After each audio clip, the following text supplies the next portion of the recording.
दोस्तों, TV industry का popular show ये रिश्ता क्या कहलाता है वर्तमान में भी दर्शकों के प्यार को पाने में बिल्कुल भी कंजूसी नहीं कर रहा है, जिसकी वजह जहां शो की स्टोरी है तो वहीं दूसरी तरफ इसके कलाकार भी हैं, जहां आरोही, अक्षरा और अभिमन्यु के किरदार को निभाकर प्रणाली, हर्षद और करिश्मा लंबे समय से ही तारीफें बटोरते हुए नजर आ रहे हैं। लेकिन दोस्तों, क्या आप जानते हैं प्रणाली राठौर, करिश्मा सावंत और हर्षद चोपड़ा आज अगर इस शो में एंट्री पाकर इतने ज्यादा पॉपुलर हुए हैं तो उसके पीछे टीवी इंडस्ट्री की एक अभिनेत्री का काफी बड़ा हाथ है।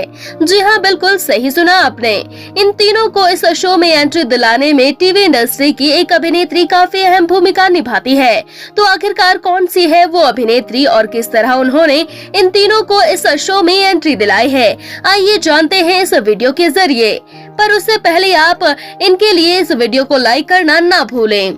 ये रिश्ता क्या कहलाता है पिछले 13 सालों से ही दर्शकों का एंटरटेनमेंट कर रहा है, जहां हर बार की तरह इस शो में इस बार भी एक से बढ़कर एक कलाकार देखने को मिल रहे हैं और इन्हीं में एक नाम शुमार है हर्षद चोपड़ा, प्रणाली राठौर और करिश्मा सावंत का, जो तीनों ही वर्तमान में इसकी थर्ड जनरेशन की स्टोरी को पर्दे पर खूबसूरती से निभा रहे हैं। जिसमें जहाँ हर्षद चोपड़ा और प्रणाली राठौर अपने पॉजिटिव किरदारों और केमिस्ट्री से दर्शकों के दिलों पर राज कर रहे हैं, तो वहीं दूसरी तरफ आरोही बनकर करिश्मा सावंत भी नेगेटिव किरदार होने के बावजूद दर्शकों के बीच इनकी एक्टिंग और इंटरेस्टिंग कैरेक्टर की वजह से काफी तारीफें बटोर रही है।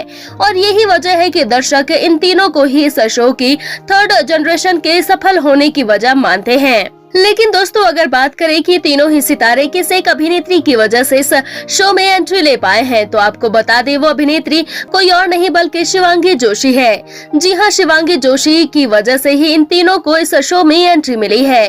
और वो कैसे, तो जैसा कि आप सभी जानते हैं, इस शो में पहले अभिनेत्री शिवांगी जोशी और मोहसिन खान की लव स्टोरी दिखाई जा रही थी, जो दर्शकों की फेवरेट भी हुआ करती थी, जिसकी वजह से ही इन दोनों ने इस शो में करीब 5 साल तक काम किया। पर एक समय पर आकर शिवांगी जोशी इस शो से काफी ज्यादा बोर होने लगी थी। एक एक्टर के तौर पर वो तरह तरह के किरदार निभाना चाहती थी और इसलिए उन्होंने मेकर को कह दिया था कि वो अब इस शो को छोड़ना चाहती है और दूसरे किरदारों को भी निभाना चाहती, जिसकी वजह से मेकर्स ने इनकी बात को समझा और इसी वजह से ही इस शो में थर्ड जनरेशन की स्टोरी लाने का फैसला किया।